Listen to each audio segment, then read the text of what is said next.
আদম আলাইহিস সালাম থেকে শুরু করে শেষ পর্যন্ত এই উম্মতের মধ্যে সবথেকে বড় ফিতনা হলো দাজ্জালের ফিতনা। হাদিসে রাসূল সাল্লাল্লাহু আলাইহি ওয়াসাল্লাম বলেন, যে ব্যক্তি সূরা কাহাফের প্রথম 10টি আয়াত তেলাওয়াত করবে, আল্লাহ সুবহানাহু ওয়া তাআলা তাকে দাজ্জালের ফিতনার হাত থেকে রক্ষা করবেন। এজন্য আমরা প্রত্যেক দিন প্রতিটা নামাজের শেষ বৈঠকে, আখের বৈঠকে আমরা 4টা জিনিস থেকে আল্লাহর কাছে ক্ষমা চাই। কি কি আপনাদের মনে আছে? আল্লাহুম্মা ইন্নী কি, তারপরে নাউযু বিকা মিন ফিতনাতি মাহিয়া মামাত, তারপরে আল্লাহুম্মা ইন্নী আউযু বিকা মিন ফিতনাতি মাসিহুদ দাজ্জাল, আল্লাহ তুমি আমাকে দাজ্জালের ফিতনা থেকে রক্ষা করো। তাফসিরে সাদিতে ইমাম আব্দুর রহমান সাদি, সাইদিনা আবার ইমাম আব্দুর রহমান সাদি হলেন বিখ্যাত কিবারে উলামা আল্লামা ইবনে উসাইমিন রাহিমাহুল্লাহ বিখ্যাত উস্তাদ। উনি একটি তাফসির লিখেছেন তাফসিরে সাদি, লেখক ইমামে আব্দুর রহমান সাদি রাহিমাহুল্লাহ। যে তাফসিরটি প্রতিটি আয়াতের ব্যাখ্যা আল্লাহর কোরআন এবং নবী সাল্লাল্লাহু আলাইহি ওয়াসাল্লামের বিশুদ্ধ হাদিস দেওয়া হয়েছে। এই মর্মে একটা হাদিস রয়েছে সুনানে বাইহাকিতে রয়েছে, মুসনাদ আবু ইয়ালাতে রয়েছে। ইহুদিরা নবী সাল্লাল্লাহু আলাইহি ওয়াসাল্লামকে 3টি প্রশ্ন করেছিলেন। কয়টি প্রশ্ন? 3টি। কি কি? ইয়াসআলুনাকা আনির রূহ, হে মুহাম্মদ আপনি জানেন কি রূহ কি?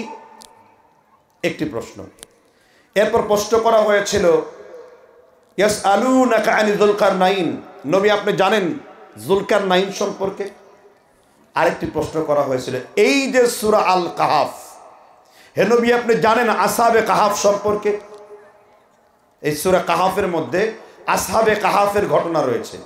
এরা ওই পাহাড়ের ঘুমন্ত যুবক যারা 300 বছর পর ঘুম থেকে উঠে তারা আল্লাহর তাওহীদের দাওয়াত, মূর্তি পূজার বিরুদ্ধে যে দাওয়াত তারা দিয়েছিলেন, তাদের দাওয়াত কিভাবে ছড়িয়ে পড়েছে আল্লাহ তাদেরকে 300 বছর পর ঘুম থেকে উঠিয়ে সেটা দেখিয়েছে। সুবহানাল্লাহ। এরপরে বাদশা যুলকারনাইনের পর্ব গিয়েছে। যেহেতু আমি ইয়াজুজ মাজুজ নিয়ে আলোচনায় বসবো না, এর মধ্যে একটা বিভ্রান্তির জবাব দিয়ে দিই। আমাদের সহিহ আকীদার একজন বক্তা, নাম করা বক্তা, ইদানিং তার ফতোয়ায় অনেক বিকৃতি সাধন করে দেখা যাচ্ছে।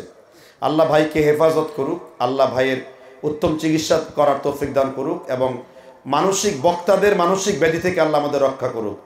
প্রায় অনেক আলেমদের শেষ দিকে ইখতিলাত চলে আসে।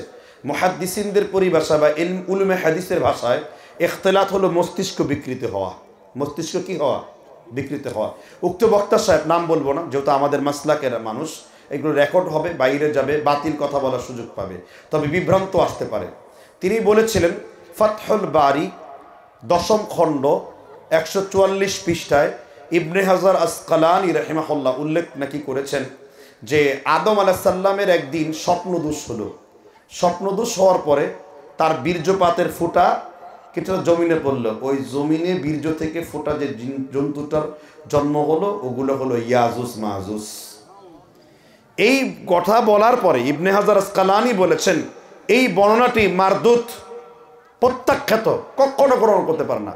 না কোরআনের কোনো আয়াত আছে, না হাদিসের কোনো হাদিসের মধ্যে রয়েছে। তাহলে এখানে বিভ্রান্ত হলাম কোথায়? কাব আহবার নামের একজন ব্যক্তি, যিনি ওমর ইবনুল খাত্তাব রাদিয়াল্লাহু তাআলা আনহুর যুগে ইসলাম গ্রহণ করেছেন, বড় পণ্ডিত মানুষ ছিলেন, অনেক জ্ঞানী মানুষ ছিলেন। সেই কাব আহবার তিনি তাফসীর লিখতে যে মাঝে মাঝে বানি ইসরাইলের বর্ণনা নিয়ে আসতেন। আর বানি ইসরাইলের বর্ণনা নিয়ে আসার পরে কখনো কখনো তিনি তাফসীরের মধ্যে জালিয়াতি করে এই কথাগুলো ঢুকিয়ে দিতেন। কথাকে বুঝতে পেরেছেন কিনা? আসলে ইয়াজুজ মাজুজের জন্ম হয়েছে নূহ আলাইহিস সালামের কয়জন সন্তান? কি হামশাম, ওই যে বলছে হাম শাম। আমরা যারা আছি ওই ইয়াফুজের আরেক নাম হলো কেনান। কথা বুঝতে পারছেন কিনা? হাম এবং শাম, আমরা যারা চেহারার লোক মোটামুটি, যে ভাই রায়হান ভাই, আমরা যারা আছি, আপনারা যেখানে আছেন মুরব্বী, আমরা সবাই শামের বংশধর। আর যারা আফ্রিকায়, পশ্চিম আফ্রিকার নিগ্রু, কালো, হাবশি, তারা সবাই হামের বংশধর। আর ওই ইয়াজুজ মাজুজরা হলো ওই কেনান, যথা জান্নাহ পিছন থেকে উচ্চারণ হলো, তাদের বংশধর। কেননা নূহ আলাইহিস সালামের ওই পুত্র কেনান থেকেই জমিনে মূর্তি পূজা চালু হয়েছে আগুনের পূজা চালু হয়েছে, যত চিজ দেখো তাই তোমার রব হয়ে গেছে। কথা কি বুঝতে পারছেন কিনা? মানে যত বস্তু আছে, বস্তুবাদী, পূজাবাদী, মুশরিকি অর্থাৎ মা'জুস অর্থাৎ মূর্তি পূজারী, অগ্নি পূজারীদের চিন্তা চেতনা তার মাধ্যমে ব্যক্তিত্ব লাভ করেছে। তখন এই যুলকারনাইন একটি প্রাচীর নির্মাণ করেন। আর একটা বিভ্রান্ত তথ্য আছে যে যুলকারনাইন হলো এমন ব্যক্তি যে পৃথিবীর সব জায়গায় তিনি ভ্রমণ করেছেন। এটাও মিথ্যা কথা। পৃথিবীর যেই সমস্ত জায়গায় মানব বসতি ছিল প্রত্যেকটা জায়গায় আল্লাহ যুলকারনাইনকে সেখানে পৌঁছাবার ব্যবস্থা করে দিয়েছেন। তিনি এই ইয়াজুজ মাজুজ নিধন করার জন্য মানুষের রিকোয়েস্টে একটা প্রাচীর নির্মাণ করেছেন। আল্লাহ মানুষকে ভুলিয়ে দিয়েছেন কিয়ামতের পূর্বে দাজ্জালের আগমনের পরপর, ঈসা আলাইহিস সালামের পরপর কিয়ামতের পূর্বে এই ইয়াজুজ মাজুজের আবির্ভাব ঘটবে। সুবহানাল্লাহ।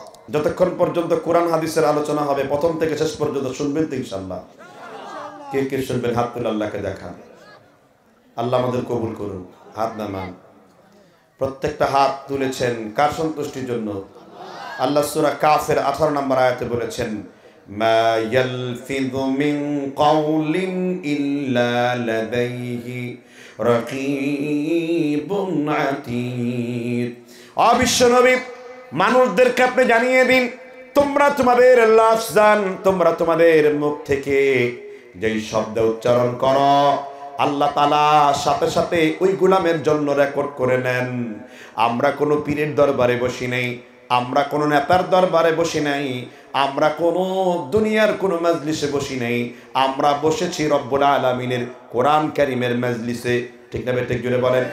কিয়ামতের দিন আপনার আমল অচল হয়ে যাবে। সূরাতুল ইয়াসিন আল্লাহ বলেছেন, আল ইয়াউমা নাখতিমু আলা আফওয়াহিহিম ওয়া তুকাল্লিমুনা আইদিহিম ওয়া তাশহাদু আরজুলুহুম বিমা কানু ইয়াকসিবুন। কিয়ামতের দিন মানুষের মুখকে আল্লাহ বন্ধ করে দেবেন, হাতগুলো আল্লাহর সাথে কথা বলবে, তোমার পাগুলো আল্লাহর সাথে কথা বলবে। যেই জমিনে বসে কোরআন হাদিসের বয়ান শুনছিলা, এই জমিন সেই দিন আল্লাহর কাছে সাক্ষ্য দেবে। কোরআন কারীম আল্লাহ সূরা জিলজালে বলেছেন, ইয়াউমা ইদিন তুহাদ্দিসু আখবারাহা। কিয়ামতের দিন জমিনে তোমার জন্য সাক্ষী হয়ে দাঁড়াবে।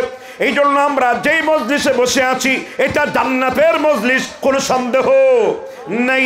বিশ্বনবী সুনানে তিরমিজিতে এসেছে 48 নম্বর হাদিসে বলেন, মান সালাকা তারিকান ইয়ালতামিসু ফীহি ইলমান সাহালাল্লাহু লাহু তারিকান ইলাল জান্নাহ। আল্লাহর কোনো বান্দা, আল্লাহর কোনো বান্দি যদি ইলম অর্জন করার জন্য, জ্ঞান অর্জন করার জন্য, ইলম অর্জন করার জন্য একটা পাকে আল্লাহর রাস্তায় বাড়িয়ে দেয়, আল্লাহ তার জন্য জান্নাতের রাস্তা সহজ করে দেন। তাহলে এখানে যারা বসে আছি তাদের সাথে আল্লাহর জান্নাতের ওয়াদা আছে না নাই? সামি'না ওয়া আতা'না গুফরানাকা রাব্বানা ওয়া ইলাইকাল মাসির। আল্লাহ বললেন কোরআন হাদিসের কথাগুলোকে আগে শুনবা, এরপরে তোমরা মানবা। আমরা বললাম আল্লাহ শুনলাম আর মানলাম, এটা আমাদের ফজিলত কি? আল্লাহ বলেন, গোলাম কোরআন হাদিসের কথাগুলো শুনেছো আর মেনেছো, আমি আল্লাহ তোমাদের গুনাহগুলোকে ক্ষমা করে দিলাম। কথা বন্ধ করতে হবে। কি বন্ধ করতে হবে? কথা বন্ধ করতে হবে। কথা বললে কোরআন আয়াত তেলাওয়াত করার সময় আল্লাহর নূর থেকে আপনি বঞ্চিত হবেন। আপনি কি চান এই জান্নাতের মজলিস থেকে আপনি বাইরে যান? এই মুহূর্তে রাসূলের হাদিস মোতাবেক আপনাদের চার দিক থেকে আল্লাহর ফেরেশতারা ঘিরে রেখেছে, আর আপনারা প্রত্যেকেই ফেরেশতার পরশের নিচে আবৃত অবস্থায় আছেন। আপনাদের এখানে যে কয়জন লোক আসছে এরা মনে করে ফেরেশতা মনে হয় আপনার মতো 1.5 ব্যাটারি সাইজের, আপনার মতো 1.5 ব্যাটারি সাইজের ফেরেশতা। আল্লাহ কোরআনে বলেন, যী কুওয়াতিন ইনদা যিল আরশি মাকিন মুতাইন সাম্মা আমিন ওয়া মা সাহিবুকুম বিমাজনুন। প্রচন্ড শক্তিধর। আল্লাহ যে জাহান্নাম, ইন্না জাহান্নামা কানাত মিরসাদা লিত্তাগিনা মাআবা, এই যে জাহান্নাম তৈরি করেছেন, বুখারী মুসলিম এসেছে। লাগাম বুঝেন আপনারা? শিকল। জাহান্নামের কয়টা শিকল থাকবে? আর এক একটা লাগামে আল্লাহ তাআলা 70,000 ফেরেশতা নিয়োগ করবেন। কয় হাজার? ইমাম আল্লামা জালালউদ্দিন সুয়ুতী রাহিমাহুল্লাহ তার বিখ্যাত কিতাব ফাতওয়াইল হাবিলের মধ্যে বলেছেন, ওই যে জাহান্নামের একটা লাগাম, একটা শিকলে যে 70,000 করে, একটা শিকলে শুধুমাত্র, কয়টা শিকল? একটা শিকলে, মানে 70,000 ফেরেশতা শুধু কয়টা শিকলে? তার মধ্যে একটা ফেরেশতাও যদি এই পৃথিবীতে তাদের ডানাটা ঝাপটা দেয়, তোমার এই পৃথিবী ধ্বংস হয়ে পানিতে পরিণত হয়ে যাবে। সুবহানাল্লাহ। কোথা থেকে এই ওহী জানলাম? মুসলিম শরীফে রাসূলুল্লাহ সাল্লাল্লাহু আলাইহি ওয়াসাল্লাম এবং ইমাম নববী কিতাবুল আযকারের মধ্যে তিনি হাদিস এনেছেন, যখন কোনো জায়গায় জিকিরের মজলিস হয়, কোরআন হাদিসের ইলমের মুযাকারা হয়, সেই জায়গাটা ফেরেশতারা ঘিরে ধরেন। মাজমাউজ জাওয়ায়েদে আল্লামা ইমামে নুরুদ্দিন হাইসামি রাহিমাহুল্লাহ 4092 নম্বর একটা হাদিস বর্ণনা করেছেন যে আদাবিল হাসা, এই জমিনের পাথরগুলা গনে তুমি শেষ করতে পারবে, নুরি এবং বালু কণাগুলি গুনি শেষ করতে পারবে। যেখানে কোরআন হাদিসের মজলিস প্রতিষ্ঠিত হয়, সেখানে যে আল্লাহ কত রহমতের ফেরেশতা আছে তা তুমি গণনা করে কল্পনা করে শেষ করতে পারবা না। ফেরেশতাদের কর্তব্য কি খালি পাখা বিছিয়ে দিয়েই হলো? না, আল্লাহর কাছে দোয়া করতে থাকে ডান দিক থেকে, আল্লাহুম্মা গফির লাহু ওয়ারহামহু, আল্লাহ তুমি তোমার এই গোলামদেরকে ক্ষমা করে দাও, আল্লাহ তুমি তোমার এই গোলামদেরকে মাফ করে দাও, কারণ তারা রব্বে করিম আল্লাহর কোরআনের মজলিসে বসে গেছে, বিশ্ব নবীর হাদিসের মজলিসে তারা বসে আছে। শুধু তাই না, আল্লাহ বলেন ও ফেরেশতারা, তাদের জন্য আল্লাহর আকাশ থেকে আনজালাস সাকিনা, আল্লাহ তাআলা একরকম প্রশান্তি দান করেন, আল্লাহর আকাশ থেকে তাদের কলবের মধ্যে আল্লাহ শান্তি ঢেলে দেন। সুবহানাল্লাহ। কিন্তু সেই মজলিস আমরা কিভাবে নষ্ট করি? ওয়া ইযা কুরিআল কুরআন, যখন তোমার সামনে কোরআন থেকে কোনো আয়াত তেলাওয়াত করা হবে, সূরা আল আরাফের 204 নম্বর আয়াতে আল্লাহ বলেছেন আনসিতু নাহাউ আনিল কালামি, কথা বন্ধ করে দিতে হবে, চুপ করে শুনতে হবে। ঠিক না ঠিক? তাহলে আয়াতে চলে যাচ্ছি, মূল আয়াতের আলোচনায়। আল্লাহ সূরা কাহফের 103 নম্বর আয়াতে বলেছেন কুল হাল নুনাব্বিউকুম বিল আখসারিনা আ'মালা, হে নবীজি, আমি কি আপনাদেরকে এমন কিছু লোকদের সন্ধান দেব, আমি কি আপনাকে এমন কিছু লোকদের সংখ্যা বলবো, কথা বলবো, যাদের আমলগুলো ক্ষতিগ্রস্ত আমল। যাদের আমলগুলো কি আমল? আমল কাকে বলে? আমল মানে কর্ম। ওয়াকালা বুখারী, ইমাম বুখারী বলেন তারিখুল কাবীরের প্রথম খণ্ড কিতাবুল ইলম 102 পৃষ্ঠায় ইমাম বুখারী এখানে লিখে গেছেন আল আমালু মিনাল ঈমান, আমল হলো ঈমানের অংশ। আমল হলো ঈমানের কি অংশ। আর আমল কি? ওয়া দীনিল্লাযী জাআত বিহি ওয়া তাহলিলিল হালালি ওয়া তাহরিমিল হারামি। ইবনে আব্বাস আমলের সংজ্ঞা করতে যে বলেন, হালালকে হালাল জেনে, হারামকে হারাম জেনে প্রতিটি কর্মপদ্ধতি এটা আমলের অন্তর্ভুক্ত। আর আমল দুই রকম, নেক আমল, বদ আমল। আমল মানে কর্ম, আমল মানে কি কর্ম। তাহলে আমি কি তোমাদেরকে এমন কিছু আমলকারীর সন্ধান দেব যারা আমল মনে করে সওয়াবের আশায় আমল করতে হবে? কার তরিকা মোতাবেক? আম্মা জান আয়েশা রাদিয়াল্লাহু আনহা, মুসলিম শরীফের 554 নম্বর হাদিস, কমন হাদিস, আমরা সবাই জানি। আম্মা জান আয়েশা বর্ণনা করেছেন, রাসূল বলেছেন মান আমিলা আমালান লাইসা আলাইহি আমরুনা ফাহুয়া রাদ্দুন, প্রত্যেক ব্যক্তির আমলটাকে বিশ্বনবীর আমলের সাথে মিলানো হবে। আমার আপনার আমল কার সাথে মিলানো হবে? আমার নবীর সাথে মিলানো হবে। আমার আপনার আমল কার সাথে মিলানো হবে? আরো জোরে আওয়াজ দেন, কার সাথে মিলানো হবে? মান আমিলা আমালান লাইসা আলাইহি আমরুনা ফাহুয়া রাদ্দুন। আল্লাহর নবী বলেছেন প্রত্যেক মুমিন ব্যক্তির আমল আল্লাহর নবীর সাথে মিলানো হবে। যার আমল আল্লাহর নবীর সাথে মিলবে না, তার আমল রদ, বাতিল বলে গণ্য হবে। এই জন্য আপনার জিকির নবীর পদ্ধতিতে, আপনার নামাজ নবীর পদ্ধতিতে, আপনার স্ত্রী ব্যবহার নবীর পদ্ধতিতে। মা আতাকুমুর রাসূলু ফাখুযুহু ওয়া মা নাহাকুম আনহু ফান্তাহু। রাসূল তোমাদের যা আদেশ করেছেন তোমরা তা আদেশ গ্রহণ করো, আর তিনি তোমাদের যা নিষেধ করেছেন তোমরা তা বর্জন করো। তার মানে রাসূলের আমলে আদেশ মানব, আর রাসূলের আমলে আমরা সেই নিষেধগুলো বর্জন করব। একমত না দুই মত? সূরা হাশর আয়াত নাম্বার 7 আল্লাহ উল্লেখ করেছেন। তাহলে রাসূল যা আমল আমাদেরকে দিয়েছেন আমরা তা কি করব? গ্রহণ করব। রাসূল সাল্লাল্লাহু আলাইহি ওয়াসাল্লামের হারিয়ে যাওয়া আমল, আপনি যখনই কোনো আমল করবেন আমলের জন্য দলিল প্রয়োজন। আমলের জন্য কি প্রয়োজন? আপনি যখনই কোনো বলবেন যে আমল মানে ইবাদত করছেন, তখন তার জন্য কি প্রয়োজন? এটাকে উসুলে ফিকহের পরিভাষায় বলা হয় ইবাদতে তৌফিকি, ইবাদতে তৌকিফি। ইবাদতে কোনো পরিবর্তন করা যাবে না। রসুল যেইভাবে করছেন আপনি ওইভাবে করবেন, আমল রসুল যেইভাবে করেছেন আপনি ওইভাবেই করবেন। যেমন ধরুন নবীজি বললেন একটা জিকির তোমাদেরকে শিক্ষা দেই, ফজরের নামাজের মুসল্লায় যে ব্যক্তি এই জিকির করবে, মাগরিবের নামাজের পর যেই ব্যক্তি এই জিকির করবে, আল্লাহ তাআলা তাকে 10টা পুরস্কার দেবেন। জিকিরটা হলো লা ইলাহা ইল্লাল্লাহু ওয়াহদাহু লা শারীকা লা, লাহুল মুলকু ওয়া লাহুল হামদু, তারপর কি ওয়া আলা কুল্লি শাইইন কাদির। বিশ্বনবী বলেন যেই ব্যক্তি সকাল সন্ধ্যায় এই দোয়াটা 10 থেকে 100 বার আমল করলো, রব্বুল আলামিন অবশ্যই তাকে 10টা পুরস্কার দেবেন। 1 নাম্বার পুরস্কার হলো সকাল থেকে সন্ধ্যা পর্যন্ত ওই ব্যক্তি আল্লাহর জিম্মাদারির মধ্যে থাকবে। আরেকটা পুরস্কার হলো গোলাম আজাদ করে দেওয়ার সওয়াব আল্লাহ তোমার আমল নামায় লিখে দেবেন। তাহলে এখন রসুল বললেন 10 বার, আর হয় 100 বার। এখন আপনি বললেন না 10 বার মজা লাগলো না, আপনি সংখ্যাটাকে বাড়িয়ে দিলেন, কারণ রসুল বাড়িয়ে দিয়েছে, রসুল বলে দিয়েছে ওই যেই বিষয়ে রসুল যতটুকু যেটা সীমানা দিয়েছে ওই সীমানা রক্ষা করে চলতে হবে।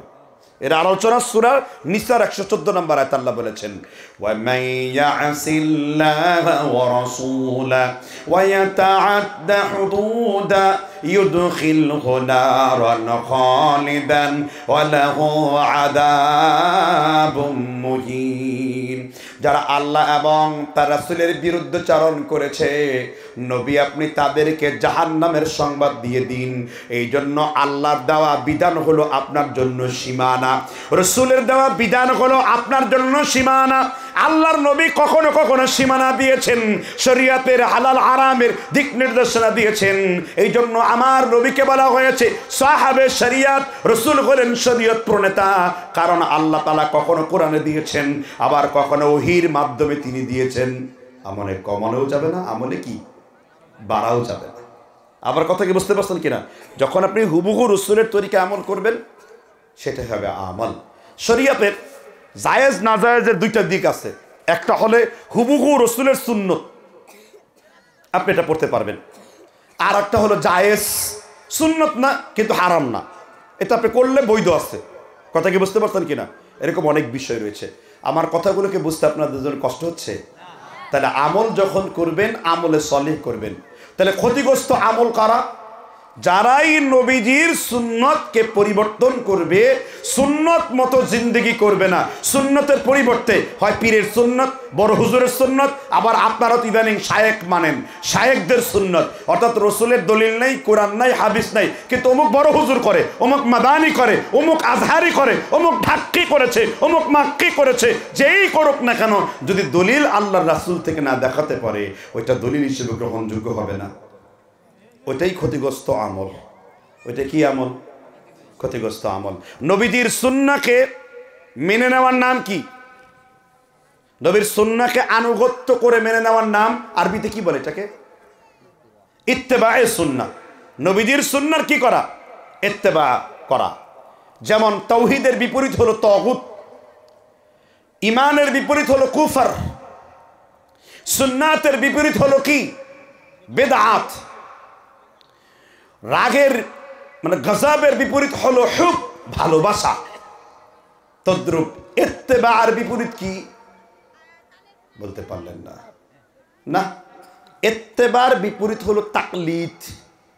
ইত্তেবা মানে রসুলকে অনুসরণ করা, আর তাকলিদ মানে অন্ধ অনুসরণ করা। আবার বলছি, ইত্তেবা মানে কাকে অনুসরণ করে চলা? রসুলকে অনুসরণ করা। আর তাকলিদ মানে কাকে? অন্ধ অনুসরণ করে চলা।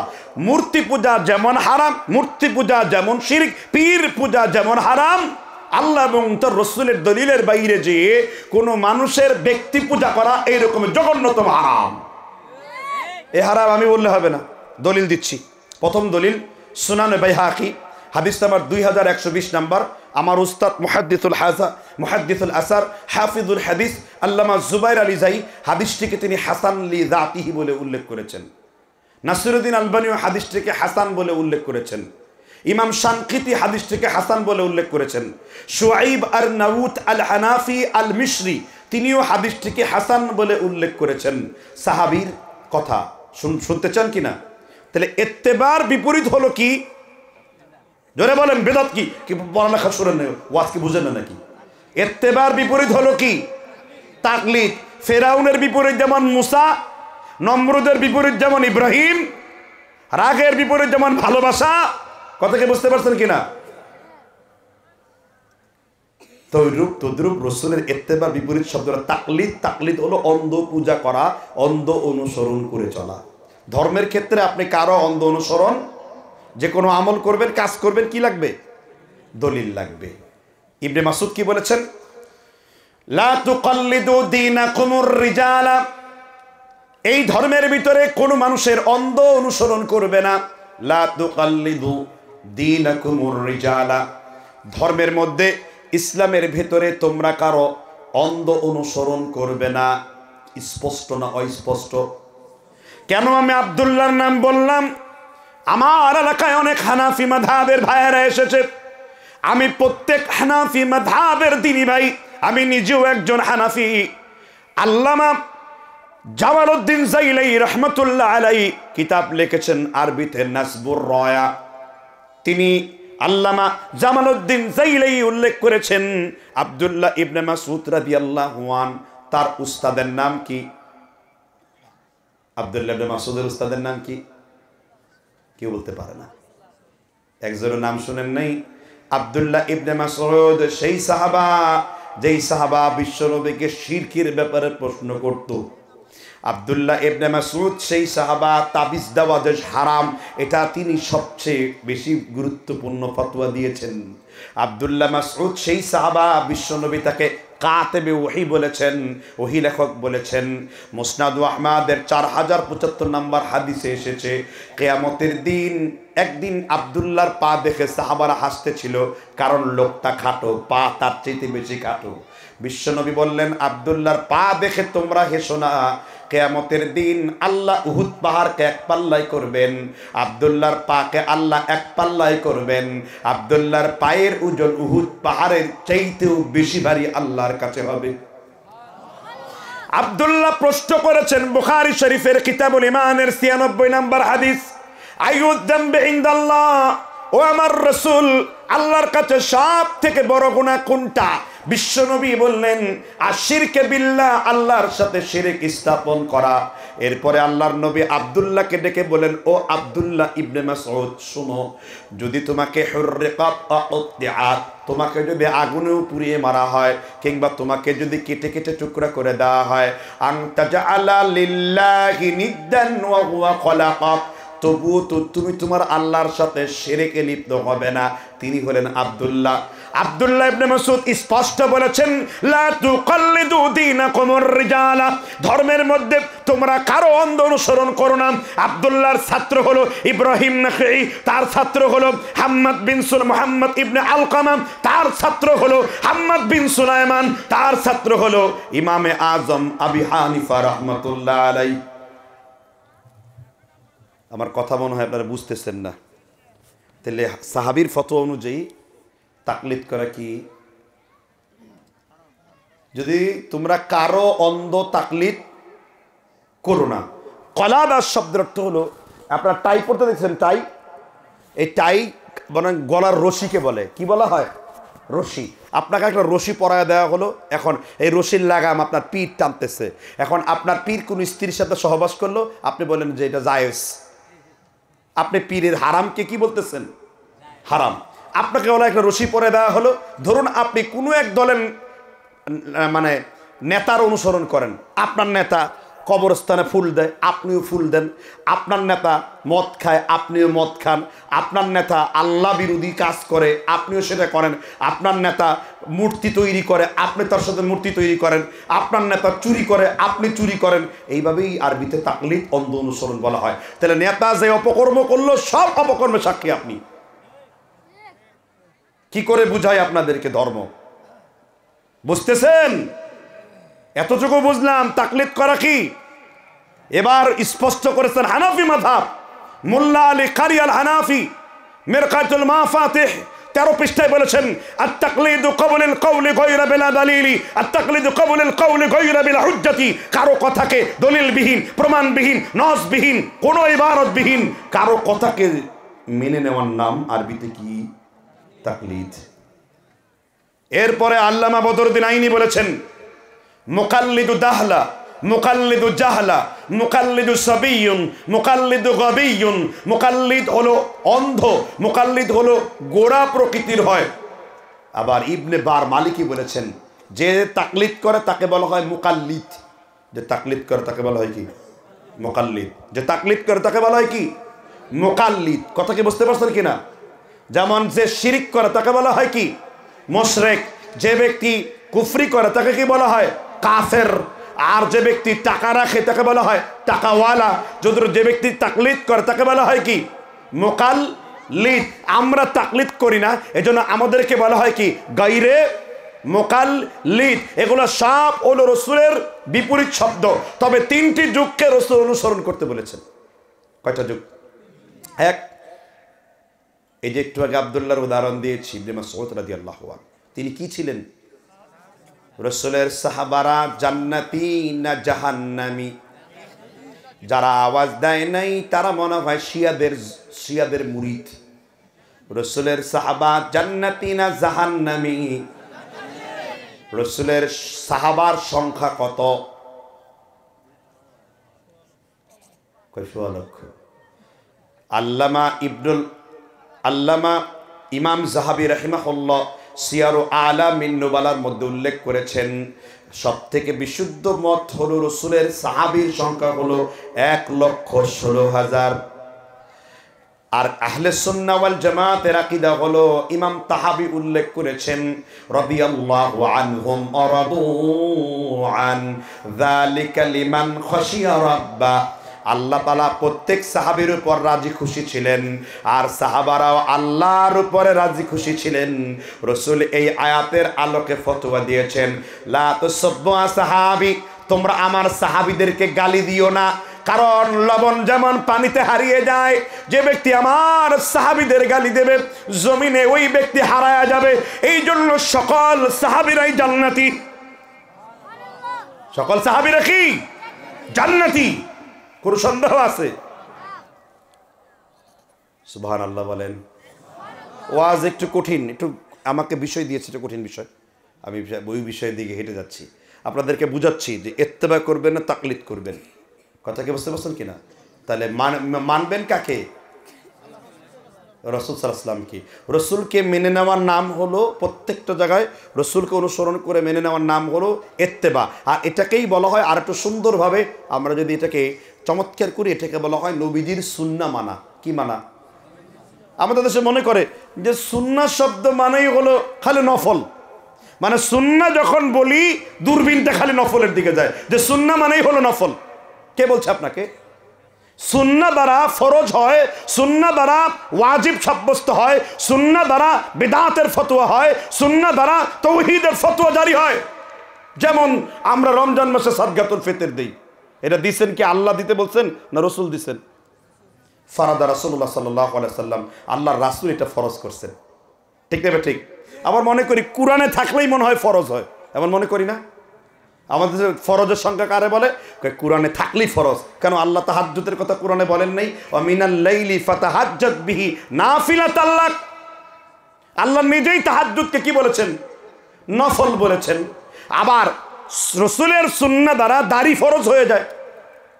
রাসূল বলছেন জুজ্জু সাওয়ারে বাফুল্লিহা, তোমরা গুফ কর্তন করো, দাড়ি বড় রাখো, খেলাফুল মা'জুজ, মূর্তি পূজার বিরোধিতা করো। কিতাবুল লিবাস, শিষ্টাচার অধ্যায়, সহিহ বুখারী 5033 নম্বর হাদিস। রাসূলের হুকুম দ্বারা, আদেশ দ্বারা কখনো ওয়াজিব হয়, কখনো ফরজ হয়। কথা বুঝতে পেরেছেন কিনা? এই জন্যই কোরআনও লাগে আর কি হাদিসও লাগে। কোরআনও লাগে আর কি হাদিসও লাগে। তাহলে এই পর্যন্ত 2টা পয়েন্ট শিখলাম। 1, নবীর সুন্নতের উপর আমল করতে হবে। 2, নবীর সুন্নতের বাইরে কোনো ব্যক্তির ব্যক্তিগত কথা মেনে নেওয়া যেমন উদাহরণ দিচ্ছি, একটু শুনতে চান আমার উদাহরণ? ইমাম আবু হানিফা সম্মানিত না অসম্মানিত? ইমাম আবু হানিফার সনদবিহীন একটা কথা সমাজের ভিতর প্রচলন রয়েছে, যদিও এই কথাটা কাওয়ায়েদুল ফিক হানাফি মাযহাবের ইফতার ক্লাসেও পড়ানো হয়।